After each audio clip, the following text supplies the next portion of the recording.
charge, then the microturbine gets a signal, fires up, charges the battery, and shuts back down. So in a sense, we're kind of a portable utility to supplement the utility when it's not there at night. So really giving more flexibility. If you look at the buses we have in New York today or Baltimore, they charge at night, they go out on the route. About 2 hours into the route, the batteries are depleted, the microturbine fires up, and we can run on diesel, we can run on biodiesel, we can run on CNG, LPG, whatever fuel the transit property frankly already has. So our goal is to not compete with the utility, but to really work together to where they charge at night and we charge during the day in the car in a portable application. So a lot of folks say that our technology is competing with utilities. We're taking customers off the grid. Most cases, we don't take customers off the grid. We just lower their peak and we base load the equipment. And I really see it as an overall, kind of a silver shotgun solution. Solar is wonderful, microturbines are great, fuel cells have a place. Energy efficiency obviously is the smartest thing we can all do. We need to do all of them, I think, to really be the right place in the world. Absolutely, thank you. We've got a few minutes for questions from the audience. So if there are any, please go ahead.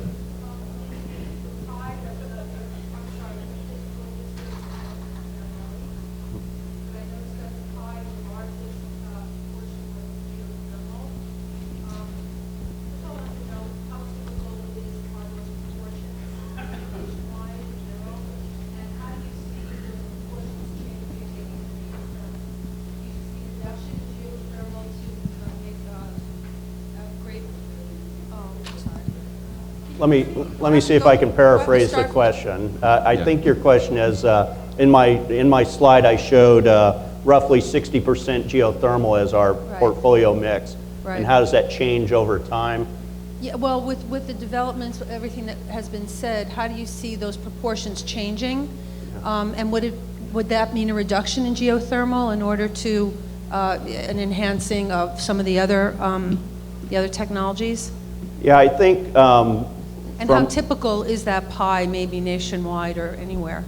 Well, I think the pie is well, first of all, our pie is very large in California and in the West compared to other renewable portfolios that may be, especially in the eastern markets. And so it does not take much to change that breakup if you have a very small pie. Our portfolio is very large, so it takes a lot of significant projects to move that split. Yeah, I think geothermal is obviously a major part of our portfolio today. I see that continuing as far as the number of megawatt hours that are produced from geothermal. I think the growth of geothermal going forward versus the growth in solar and wind in particular in our portfolio is not going to be at the same rate. So if you look at our portfolio that's contracted today for delivery in 2020, you'll see geothermal is about half of where it is today on a percentage basis. But again, it's the same number of megawatt hours. Our portfolio is just doubling.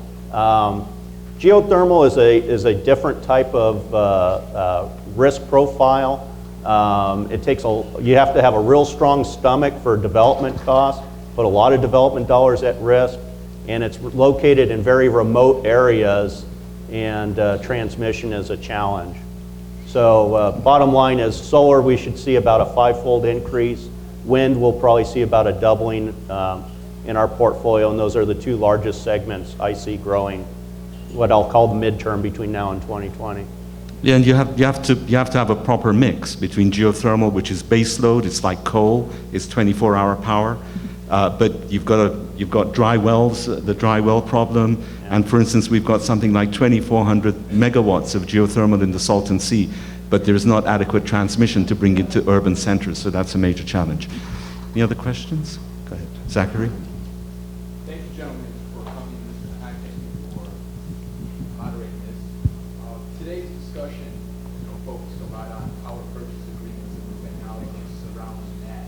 How does Southern California Edison forecast the feed-in tariff market, and how is it positioning itself to really optimize that source of energy?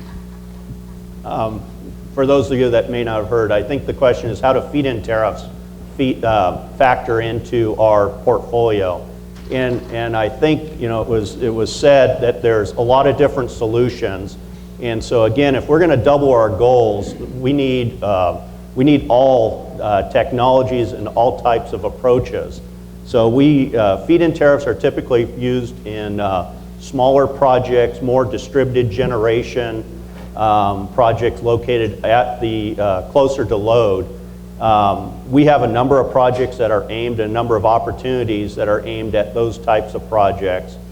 We see them being part of the solution along with the larger, more traditional utility scale projects. So we don't look at it as an either or, we look at it as there's room in the marketplace for all aspects of it. I'm being told 30 seconds, so we'll take 2 more questions. Go ahead. I know we've been talking about a number of ways to increase power generation, variety of methods of doing that. Are you guys at all concerned about the ability to transmit that power with our existing infrastructure? And will that affect us in any way in terms of how we plan the power in the future? Want me to take that? Yes. Our existing infrastructure is inadequate to meet the goals. Transmission is the #1 barrier to increasing our renewable targets. At Southern California Edison, I think we have a $21 billion infrastructure plan over the next 5 years to significantly increase the amount of transmission infrastructure, particularly for renewables. But also, you got to remember, our system was built a lot post World War II. So it's aging, reliability is declining. We need a lot of investments to just maintain the reliability where we're at, in addition to our renewable goals.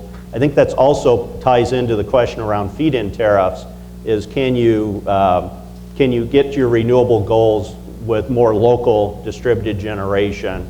And we're trying that, and we'll have more real information here over the next couple of years to see what those trade-offs may be. Okay, they're gonna come with me with one of these umbrellas, you know. So we have one last question from.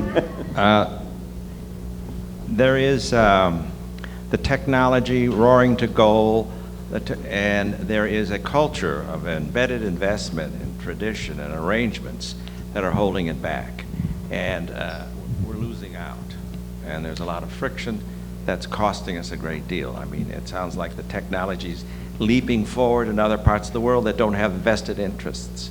Is there a way of organizing informally to become a political force, to make a breakthrough so this country can get off of fossil fuel? Who wants to? I can just give you one comment, but it's not exactly to the question, but I think it adds some light. If you look on the light just around you in this room, you can see that we light the room with those very inefficient lights on the windows. Each of these lights is about 5% efficiency, and then we block about additional a factor of 4 just with the shading. And there's perfectly good light outside. So I think that the answer to your question is in the mindset. I think that people are starting to change the mindset regarding energy. Efficiency is becoming more and more important because we are aware of the numbers. So far we've been blinded by numbers that we didn't understand.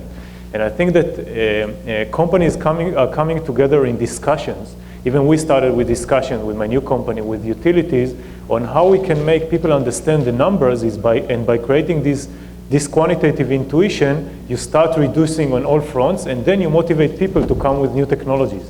Because currently people don't even understand the problem in a way that the average person can address it.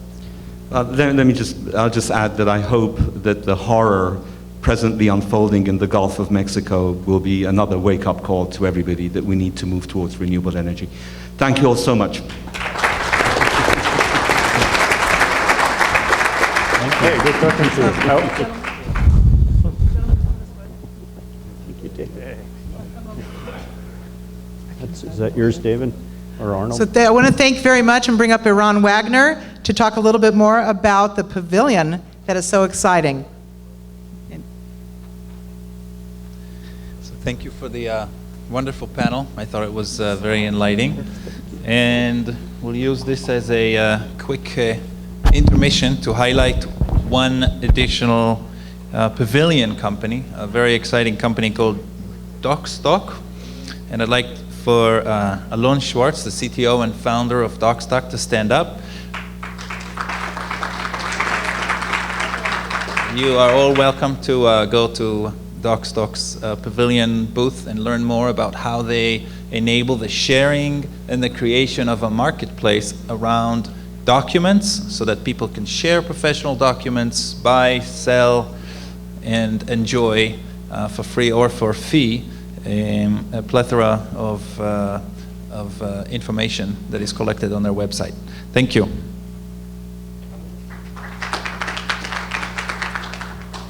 We love showing off all our pavilion people so that as you're outside, you can get a sense of who they are and know what they do, and so that you can bring them on into your own world as we introduce each and every one of our pavilion players. We are very fortunate also to, as you can see up on the board, all of the pavilion folks and our wonderful sponsors again that have enabled us to have this fantastic day. And the energy is flowing, and it's doing some wonderful things. You know, in order to power our businesses, we rely heavily upon strong databases and enterprise systems. And sometimes we don't even realize what's taking place behind the scenes. But with some great adroitness, huge companies take advantage of the great technologies that are coming out of Israel and incorporate them into their worldwide platform. And we're very excited because we have with us today the president of Oracle Corporation. And it is with great pleasure that I bring up Safra Katz,